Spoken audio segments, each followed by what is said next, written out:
इसी प्रकार से परम पावन जी के श्रीमुख से निरंतर भगवान बुद्ध के अमृत वचनों को सुनने के लिए परम पावन जी के आधिकारिक यूट्यूब चैनल को सब्सक्राइब करें और बेल आइकन को जरूर दबाएं। आज भी वहाँ की सरकार चाहे तो वो क्या कहते हैं रोपवे लगा दे, लेकिन नहीं लगाती। क्यों? क्योंकि वो चाहती है सरकार कि भगवान बुद्ध का दर्शन इतना आसान थोड़ी ना होता है। रोपवे लगा दिया, बैठे फर से गए, दर्शन के क्या अर्थ? अरे उस भगवान का दर्शन करना है तो थोड़ा चल करके जाओ, चढ़ करके जाओ। लोगों को 12-12, 20-20, 2-2 दिन लग जाते हैं चढ़ने में। बूढ़ी बूढ़ी माताएं, बूढ़े बूढ़े बुजुर्ग, एकदम भीड़ लगी रहती है। आप जाइए कभी, चढ़ते हैं, 2-4 सीढ़ी चढ़ के बैठ जाएंगे, आराम करेंगे, खाना पीना लिए रहते हैं। 2 दिन, 3 दिन, 4 दिन लगे, लेकिन जाएंगे भगवान का। वर्ष में एक बार वो भगवान का दर्शन अवश्य करते हैं। जवान लोग तो कई बार, मैं भी कई बार गया, चढ़ते उतरते दशा खराब हो गई। इतना ऊंचा, इतना ऊंचा। वहां भगवान बुद्ध का श्रीपाद यानी बुद्ध का पैर है। वहां पे पाद यानी पैर, बुद्ध के पैर को श्रीपाद कहते हैं। बुद्ध का पैर है, जाके देखिए वहां पे। और लोग उसको देश विदेश से नमन करने के लिए वहां पे आते हैं, नमन करने के लिए आते हैं। तो क्या सुमेध तुम नहीं जानते कि दीपंकर तथागत आ रहे हैं और हम सभी लोगों ने मिलकर के उनको निमंत्रित किया है। उनको क्या किया है? निमंत्रित किया है। अपने बहुत सारे भिक्षु संघ के साथ वो इस अमर नगर में आ रहे हैं। निमंतयिम नाथेन मया लोके नायकम, निमंतयिम दानेन मया लोके नायकम। हम लोगों ने उन लोक नायक को यहां पे निमंत्रित किया है। तो फिर सुमेध सोचते हैं कि उनके आगमन के लिए तस्सागमनत्थाय मग्गम सोधेम चक्षुम, उनके आगमन के लिए हम लोग ये रास्ता बना रहे हैं। क्योंकि पहले आरसीसी रोड नहीं हुआ करता था, ऐसी कोई गवर्नमेंट नहीं थी कि सब जगह रोड बना दे, कच्चा रोड हुआ करता था।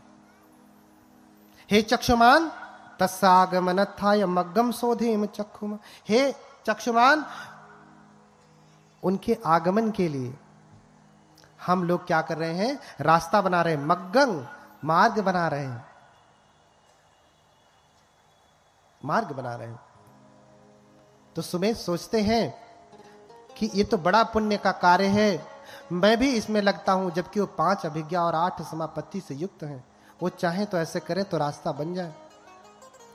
लेकिन कहते हैं कि मुझे भी थोड़ा सा जगह दो, मुझे भी थोड़ी सी जगह दो, मैं भी रास्ता साफ करूंगा।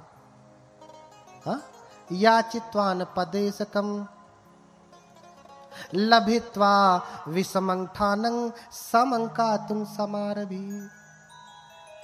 उनसे मांगा कि मुझे भी थोड़ी सी जगह दो, कि इतना दूर मैं सफाई कर दूं, रोड बना दूं, बाकी जगह पे आप लोग बनाते रहिए। जैसे यहाँ काम चल रहा था, कोई आया होगा श्रद्धालु, बहुत सारे लोग आए होंगे, नहीं भी आए होंगे।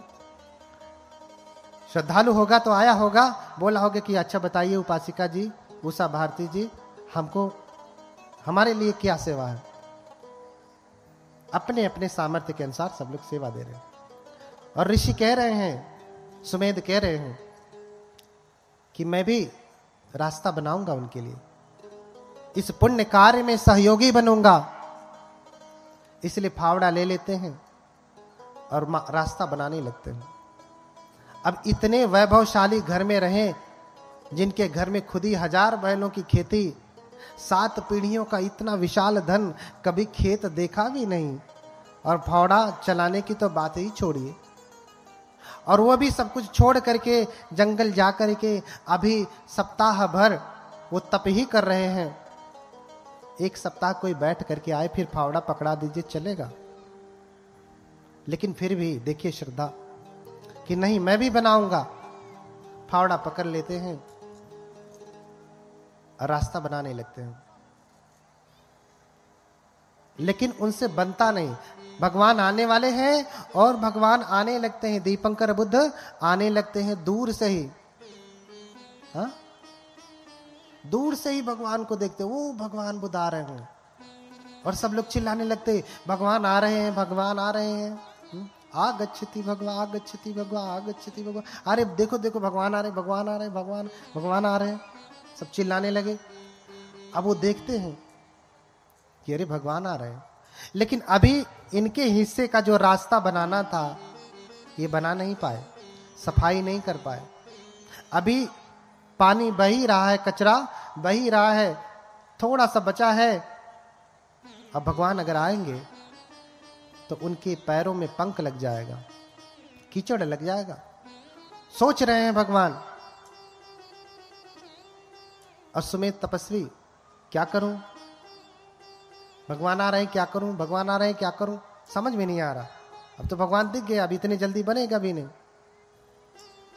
चाहते तो रिद्धि बल से बना लेते, नहीं बनाया, हाथ से मेहनत करके, शरीर से श्रम करके बना रहे हैं और नहीं बना। तो भगवान धीरे धीरे आते हैं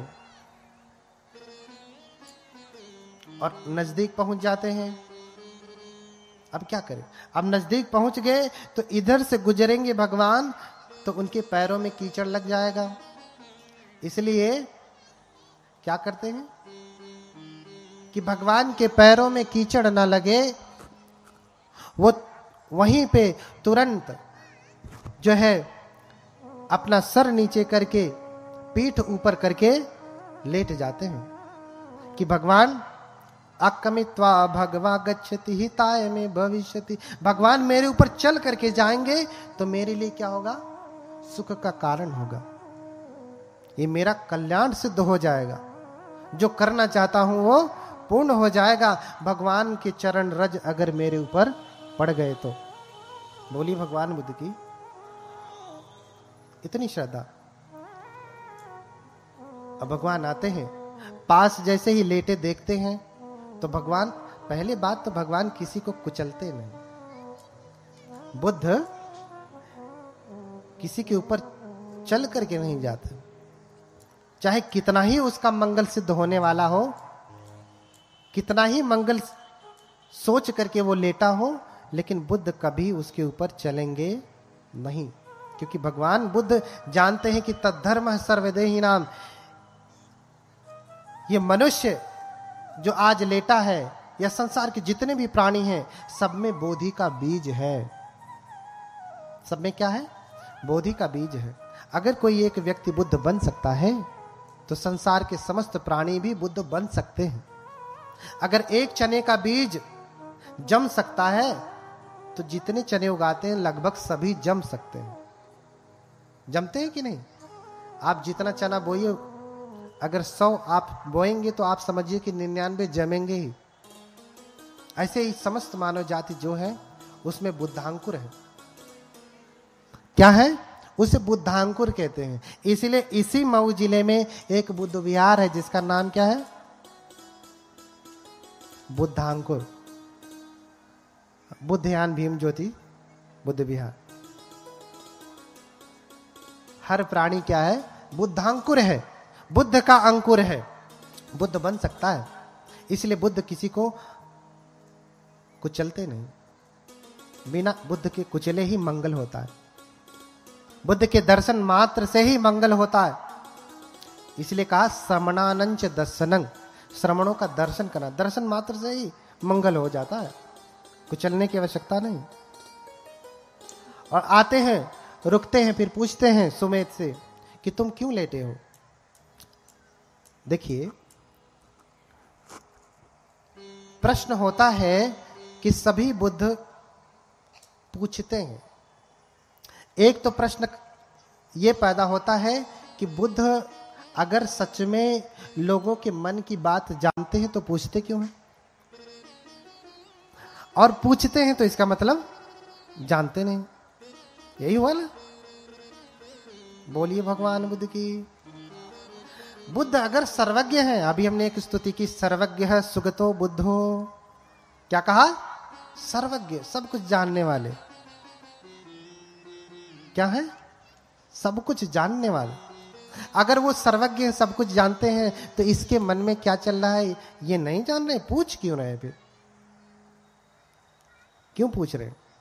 अच्छा, आप कोर्ट में जाते हैं तो आपके तमाम सबूतों और गवाहों को देख करके जज नहीं जानता कि फैसला क्या है, लेकिन पूछता है ना। ये तो बहुत मामूली बात है, पूछता है ना कि भैया तुम्हें कुछ कहना है। हम तो सब जान ही रहे हैं क्या है, सारा कच्चा चिट्ठा ये रखा है, लेकिन जज आपको अवसर देता। बुद्ध भी अवसर देते हैं आपको। कैसा अवसर? सत्य वचन बोलने का। आज तक आप झूठ बोले होंगे, जो कुछ भी किए होंगे, लेकिन बुद्धों के सामने आप कम से कम सच बोले। बुद्धों के सामने सच बोले आप वचन की शुद्धता करें। इसलिए बुद्ध जानते हुए, भगवता जानता पश्यता पुच्छति, भगवान जानते हुए देखते हुए पूछते हैं। हाँ, फिर पूछ लिया कि क्यों लेटे हो, इस प्रकार लेटने से तुम्हारा क्या सिद्ध होने वाला है? हाँ, तो सुमेध सोचते हैं कि इच्छे अज अहम इधर, क्या कहते हैं? मन में सोचते हैं, इच्छे अज अहम अज सब्बांतरणे भवे संघस्स नवको हुत्वा पविष्यं पुरं वरं। अगर मैं चाहूं तो इसी समय अपने समस्त क्लेशों को नष्ट करके, क्योंकि 5 अभिज्ञा और 8 समापत्ति में सिद्ध व्यक्ति अरहत हो जाता है। अरहत हो जाता है, बस कहे कि नहीं मुझे अरहत होना है तो अरहत हो जाता है। उन्होंने सोचा कि मैं अगर चाहूं तो अभी अरहत हो जाऊं, जीवन मुक्त हो जाऊं, फिर से दोबारा जन्म मरण के चक्कर से फंसने वाला ना हो, मुक्त हो जाऊं। लेकिन मेरे अकेले मुक्त होने से क्या लाभ? मेरे अकेले मुक्त होने से क्या लाभ? देखिए, बौद्ध धर्म में 2 यान हो गए बुद्ध के बाद, थेरवाद और महायान। थेरवाद बुद्ध बनने पे जोर देते हैं, थेरवाद श्रावक बनने पे, अरहत बनने पे जोर देते हैं, महायान बुद्ध बनने पे जोर देते हैं। कारण क्योंकि इसकी जड़ें स्वयं थेरवाद में, जो मैं कथा सुना रहा हूं आपको, ये थेरवाद के पाली ग्रंथ से ही है, थेरवाद के पाली ग्रंथ से ही है।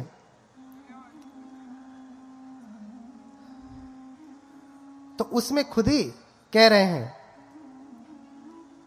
किंग में एकेन तीर्णेन तारेन तमदस्सिना सब्बयुतं पापुड़ित्वा संतारे सदेवकम। कह रहे हैं कि मैं चाहूं तो अभी अरहत हो जाऊं, लेकिन मेरे अकेले मुक्त होने से क्या लाभ? ये सारे लोग तो दुखी ही रह जाएंगे। इनको कौन तारेगा? इनको कौन तारने के मार्ग पे लेकर के जाएगा? इसलिए संघस्स नवको हुत्वा पविष्यं पुरं वरं। इसलिए मैं भी बुद्ध के जैसा होना चाहता हूं, मैं भी बुद्ध बनना चाहता हूं, ताकि मैं लोगों को सम्यक ज्ञान दे सकूं और लोग भी इस भव चक्र से मुक्त हो सके। इसलिए मुझे मुक्त नहीं होना है, मुझे क्या होना है? बुद्ध होना है। तो जब दीपंकर पूछते हैं कि तुम क्यों लेटे हो, तो इतना कुछ विचार करके इच्छेवं विचिंतयित्वान निपन्नो सो जिनंकुरो, ये कुछ जो सोच करके सुमेध लेटे हुए थे, अब बुद्ध से कहते हैं कि हे भगवान, मैं भी आपके जैसा बुद्ध होना चाहता हूं। बुद्ध का अर्थ क्या है? बुद्धति अरिय सच्चानीति बुद्धो, जो आर्य सत्य को जानता है। बोधेता पजायाति बुद्धो, और उस सत्य को जानते ही नहीं, दूसरों को भी उसका अवबोध कराते हैं। ये क्षमता सब में नहीं होती। ज्ञान तो जान जाएंगे, बुद्ध के अलावा भी और बुद्ध होते हैं, जिसे कहते हैं पच्चेक बुद्ध। उससे पच्चेक बुद्ध कहते हैं। वो भी बुद्ध जैसे सामर्थ्यवान होते हैं, लेकिन उन्हें धर्म का ज्ञान है किंतु दे नहीं सकते, ये गुण ही नहीं। बहुत सारे ऐसे लोग हैं जो परम ज्ञान से समन्वित हैं, लेकिन वो दूसरों को ज्ञान जब देंगे तो कोई सुनता नहीं, या तो लोग उठ के भाग जाएंगे, क्या बोल रहा है। क्यों? क्योंकि वो पारमिता पूरी करके नहीं आए। ज्ञान है, बहुत ज्ञान है, लेकिन देने का बल नहीं है, देने का सामर्थ्य नहीं है। इसलिए बुद्ध के पहले भी बुद्ध होते हैं, पच्चेक बुद्ध होते हैं, श्रावक बुद्ध होते हैं, है ना। तो मैं भी आपके जैसा बुद्ध होना चाहता हूं। मुझे आशीर्वाद दें कि मैं भी बुद्ध बनूं, आपके जैसा बनूं। और फिर दीपंकर बुद्ध सोचते हैं कि क्या ये सच में बुद्ध बनेंगे, तो अपने दिव्य चक्षु से देखते हैं कि क्या ये बुद्ध बनेंगे। तो देखते हैं, क्या देखते हैं कि ये बुद्ध बनेंगे। ये क्या बनेंगे? बुद्ध बनेंगे। कितने कल्पों के बाद? कप्पे सतसहस्र च चतुरो च असंख्य, इतने कल्प के बाद, जिसकी अभी हमने व्याख्या की। ये बुद्ध बनेंगे और इनकी माता कौन होंगी? महामाया होंगी। और पिता कौन होंगे? शुद्धोधन। पिता च शुद्धोधन तत्र तत्र पतिरूप जन्नी गुणान्विता। पिता भी वो शुद्धोधन होंगे और माता महामाया भी वहां वहां होंगी। ऐसा कहा, ऐसा देखा।